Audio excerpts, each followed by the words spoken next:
Can't sit still, I must go. World's too small, I must know. Let me go. This room is too small, my house minuscule. No windows to see, no courtyard, no pool. I tinker online, the monitor burns. It shows me a lie, my legs start to yearn. My music, it taunts, these images haunt. My feet are restless, my mind's almost gone. I can be cured, I can feel right. Only one thing can fix me tonight. Can't sit still, I must go. World's too small, I must know. Outside my home that is calling for me. Outside this town where I'm longing to be. Outside this state of mind, I can be me. Ooze, go so I can be free. This job, it squeezes, repetitive, bland. I make them money, they put scraps in my hand. Chat with my colleagues, I sip on cold coffee. I stare at the mirror, that person is not.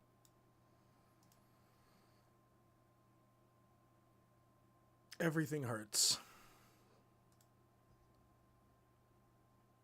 I'm a broken individual. But 3 out of my 4 community service hours are done. Oh, yes. So the reason I did not stream yesterday. Oh. Long story short, in December of 2024, a police officer pulled us over because they believed I was driving distracted. And they were very kind in the sense that they said, usually if you were by yourself, I just kind of say, hey, don't do that. But you were with someone else, and you should have had that someone else hold the phone. But, we were so distracted. We were driving while distracted, but it wasn't that I was driving. I was distracted driving. I was driving because we were distracted. Anyways, he said, if you show up to the court case, there's a good chance I'm not going to be there. And that was nice, but I was going to show up and just going to own up to it. Thinking it was going to be like $20, $30. So, scheduled with the court, got together with the court, went back several times, and it was a $158 ticket for driving distracted. It's a pretty hardcore,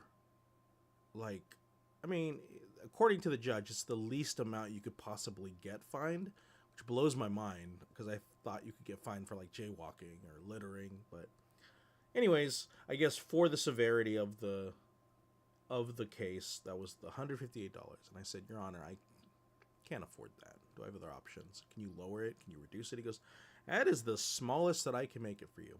However, I will give you the opportunity to work community service at a nonprofit of your choice, 4 hours. And I thought, this is the loophole. This is how I'm getting out. We did it. We broke it. 4 hours of volunteer work. How hard could that possibly be? And so a couple weeks pass. I had this was done on February 5th. It's been almost a month, and I thought for some reason I freaked out because I thought I only had 30 days. But the good news is this is due by the 24th of this month of March. So I saw an opportunity to volunteer at this place called the San Diego River Park Foundation or group. And these guys manage and maintain the habitats in and around San Diego. I said, here's an opportunity to earn 3 hours. We're going to do some fence repair. I'm going to do a little weeding, do a little trash pickup. And I said, that's great. And then I was under the impression it was going to rain. So I was like, great. If this rain comes in while we're working, he'll have to like send us all home and he'll sign off on my 4 hours and bada boom, bada bing, Bob's your uncle. And I'm very excited about this prospect.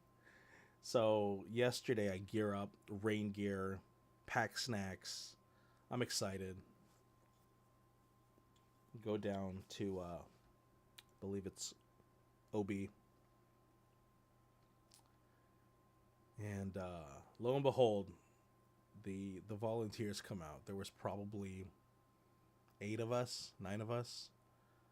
Most of them were kind of repeat volunteers, a couple newbies, myself included. But I'll tell you, there's a lot of people volunteering their own time and effort to cleaning these river parks, these maintaining these river areas. And this, I guess, this one in OB is unique because it is a blend of where the sand meets the river. And so we worked.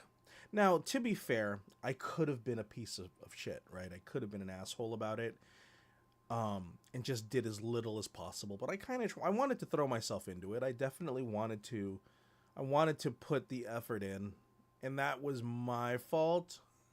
Like, I could have taken it easy, right? I could have showed up and just did what I felt like at the bare minimum and just knock out my 3 hours. But instead, I volunteered to carry heavy things, right? So they had this giant's.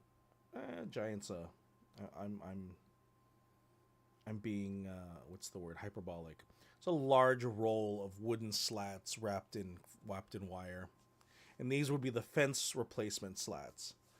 And the main guy took it out, put it down right next to the shipping container, and I just tossed it over my shoulder, and I walked with it, and everyone's like, do you need help? Are you going to be okay? No, I got it. And that's fine. I mean, I had energy, right? When you start these things, you start with energy. And, yeah. I, took it to the area, walked over across sand dunes.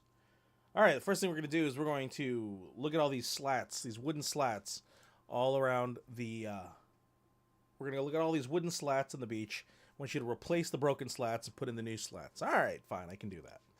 So I went ahead. I put in slats, wooden slats, and these are like little chain fence that you have to slide the slats through, and they have to go through like 4 or 5 like chain lines, and then they got to go into the ground. So I wasn't expecting to get on my knees, but here we are. I'm doing that, and the weather's getting cooler, and I'm worried. I'm like, oh my god, is it gonna rain? Is it gonna get canceled? So I did that, and then turns out got that completed, and he's like, all right, next we're going to go weeding. There's this weed, and it's called European sea lavender. Let's see what this looks like. There we go. Look at this cute little plant. This is an invasive species to the river valley, to the river parks. It's a cute little plant. And so we walk along, we traipse along, and we look for this particular plant. And I don't see anything on my walk. I'm looking around. When I say I don't see, I think one every 30 yards, right? I see one, I pluck it out, and I'm like, this isn't bad. And then the volunteer guide comes to me and he goes, hey, we're over there, and there's a ton. And I'm like, shit. So I walk over there, and everybody's on their hands and knees, and there are just tremendous amounts of the European sea lavender. Let me see. Let's go to chat. Let's see if chat can help with this. Let's see. Hey, Sky, you there? Good morning. Hey, Romel. Good morning. How's it going? Good, good. I want to talk to you about San Diego plant life, I guess flora. I want to talk about the European sea lavender. Are you familiar with that plant?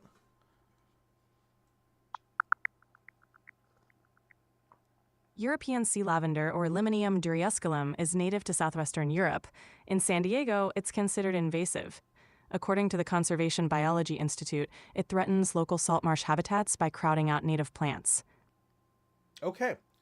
So that's what was growing in abundance in the River Valley area in not River Valley, but the River Park area in Ocean Beach. And so I spent a good hour on my hands and knees plucking out dozens of these and putting it into the bucket, and it was grueling. I don't have any knee problems per se, like I didn't injure myself in sports, but I just don't do well crawling on all fours plucking out plants. So doing that for an hour absolutely killed me. That sounds intense.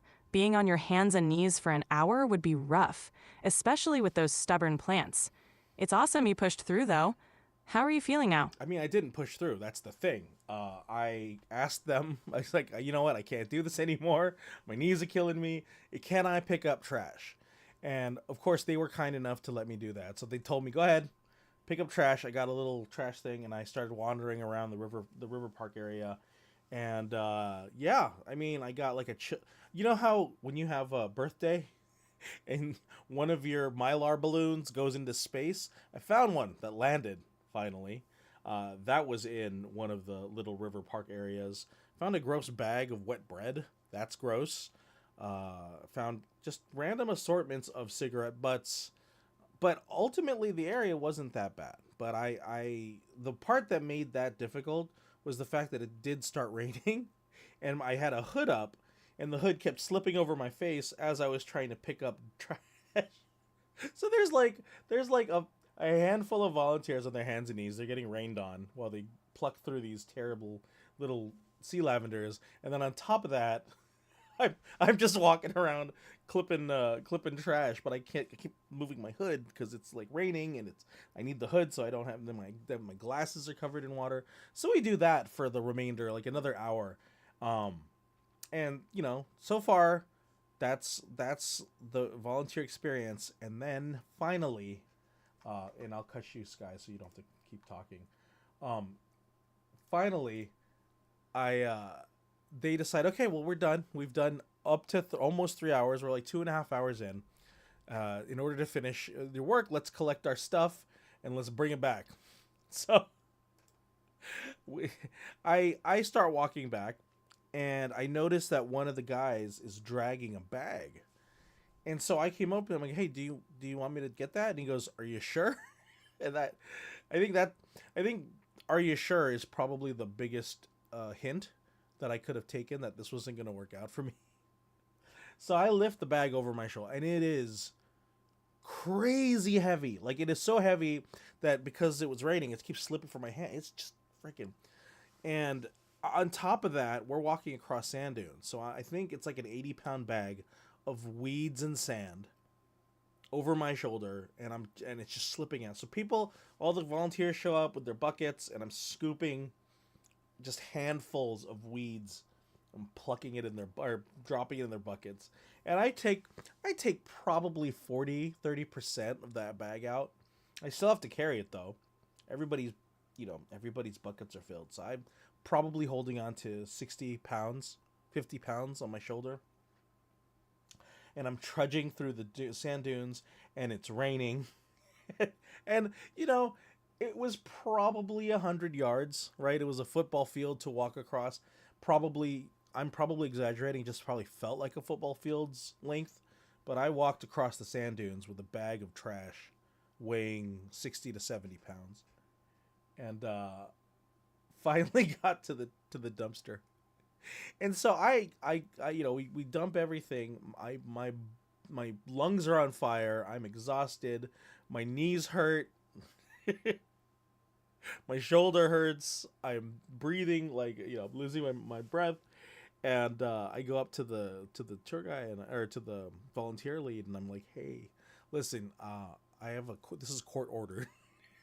Everybody thought I was there out of the kindness of my heart, because everybody else was there out of the kindness of their hearts, their hippie hearts, their granola crunching, earth loving hearts. And here I was, I just had to work it off because it was community service. And I feel like it changed the way he looked at me. Like, I think he thought I was there out of the, out of the conservative, conservation of Earth. And then he realized I was there because the court had basically ordered me to. Now, I want to talk about the stigma, right? There's a stigma about being a court ordered volunteer, because when you volunteer because you want to volunteer, there's an intrinsic motivation that you want to make an impact and you don't want to be paid for your time, and time is precious. When you're a court ordered volunteer, it means that you have no choice. You are ordered because you are making up for something that you did wrong, and in order to make it up, instead of serving time, you serve a different type of time, which is community service. And so there's a different pathway, there's a different set of hoops, and I'm assuming there's a different attitude that you give towards people that are doing court ordered work. In fact, when I signed up for more on a different site, they were like, "What was the reason you were ordering court?" Which I guess is important, right? If they're going to put you with other volunteers, they probably don't want, if like you're, I don't know. I don't know what would allow you to constitute for public service, like community service. Like, maybe, is it violence? Maybe if you were violent but you didn't break anybody's bones, maybe like assault or battery.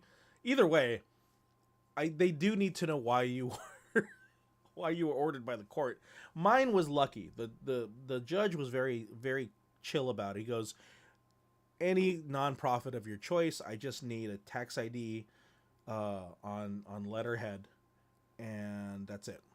So I wasn't in the same situation, I would imagine, as somebody who had committed a misdemeanor that was, reckless endangerment, or maybe driving under the influence, where you're kind of, that's the punishment, is community service. So, you have to serve 4 to 6 weeks in prison or in jail, and then you have to do, 200 hours of community service. No, mine was 4 hours of community service at the nonprofit of my choice. Anyways, so yeah, that's why I'm exhausted. I'm exhausted because I worked my butt off by choice, and so that's it. So let's wrap up the updates really quick, and let's get right into it. Let's see here. Yep, we have a new company working on the freezer. So we had a tech come in, and that guy was pathetic, and we asked for a different company, and they sent us a new one. This guy's super young, and he goes, "Oh, it'll take 2 or 3 days." I do notice that most of these techs are from Eastern Europe. There must be a large need to understand and fix appliances in the ex-Soviet Union, because they are all Kazakhstan, Ukraine, Belarus. They all have appliance knowledge, which is really fascinating. But this young guy, God, yeah, the kid, I forgot what his name was, but it was like really strong Eastern European. I forgot it. Anyways, he said, "I've only been doing this for 3 years. I know guys that have been doing this for 10 years, and I'm going to go." But we've just had no working freezer since. But hopefully that works out. I do have to follow up with IHSS. I know we submitted paperwork for Mom. Health. Guess who worked out yesterday? Way too hard. That's right. That's me. It hurts to stand up. All right. And then work. Okay. So I applied to 7 jobs on Monday, and only one got back to me. And that was Amazon. One response. Amazon. No thank you. They basically automated response that they did not need my services. So, there's a new resort opening called, God, it's the San Diego something. I think it's like the gay resort. What's it called? Vista. No. There's like a job fair. I think had the word gay in the name. Gaylord Pacific Resort ends job fair registration due to overwhelming demand, right? 800 available positions, and they ended it hours before it was scheduled for 2 days in a row because it was overwhelmed. There are so many people looking for a job right now, and they're just people are just getting overwhelmed. That's wild to me, right? So here I am trying to get a job of convenience in a world where we're just getting absolutely slammed by people wanting to get, you know, occupation. It's crazy. So yeah, I applied to 7. I got 1 response back. So today I'm going to dive right into it. I got a lot to go through, but we'll follow up on. We'll see how those 7 work out. And because of that, we got our projects are going to kind of be put on hold.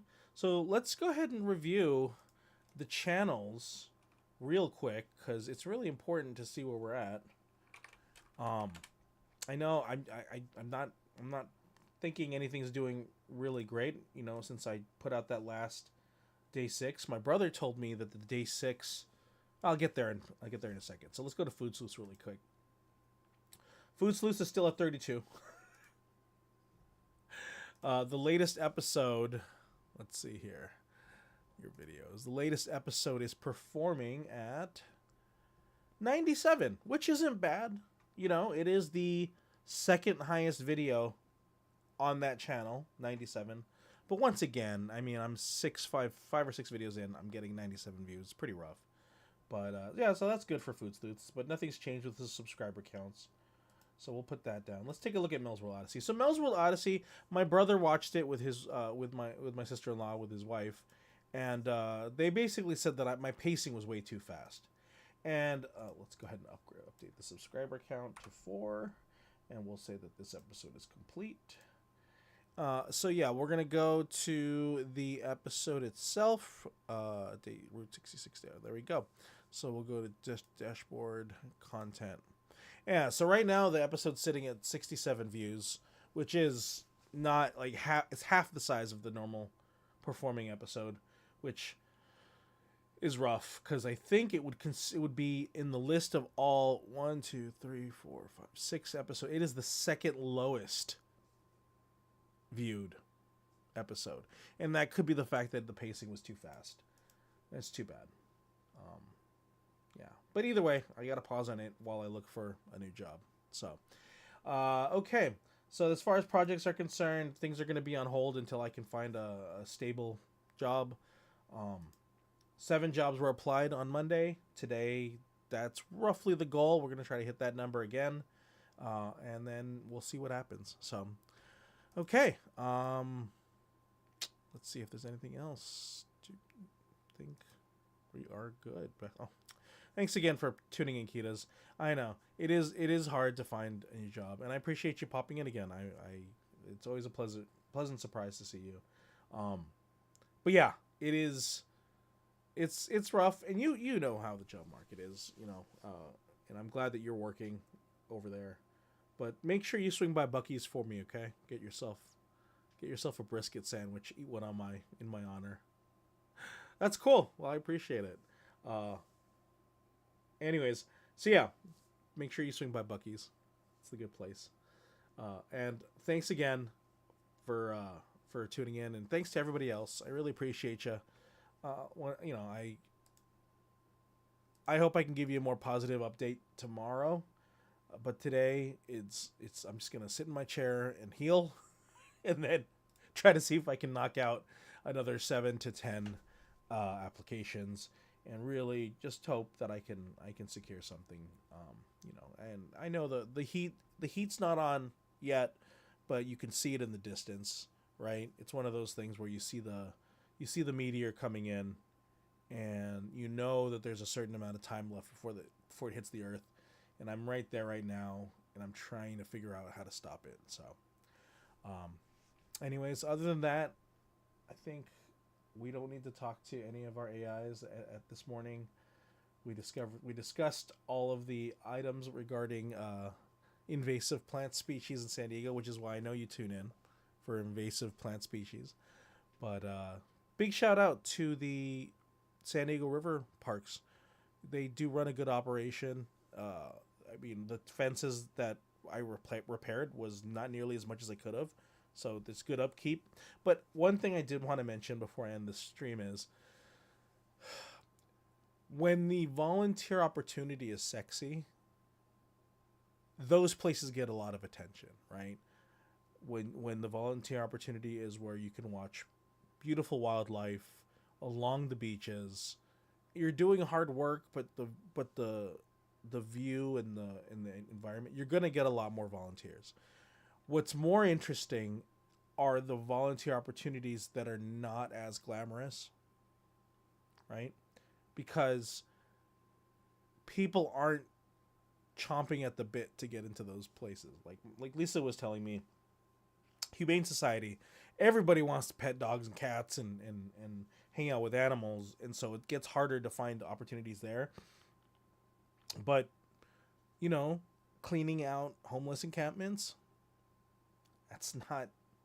I overheard one of the volunteers at the river park say that was absolutely disgusting, right? And that sucks because you need volunteers for every facet, which is, I guess, why you want court-ordered volunteers. They don't get a choice, right? They just have to do what's out there, and they may be told to do the more, the less glamorous stuff. For me, I got lucky. It was a self-imposed volunteer work that I hurt myself. I didn't hurt myself, but I worked hard. But I could have picked something less aggressive. I actually am signed up for a food bank, so I'll try that. I got an hour left to knock out, so we'll see how that works out. Anyways, thank you guys again for showing up. I appreciate you, and we'll see you tomorrow. And Kitas, if you tune in, thanks again, man. I appreciate you coming in. So thanks for going to Melzworld Live. I'm Ramel Otis. I'll see you tomorrow. Have a fantastic Wednesday. I think tonight I'm having a YouTuber meeting, maybe. We'll see. Thanks again, and peace out.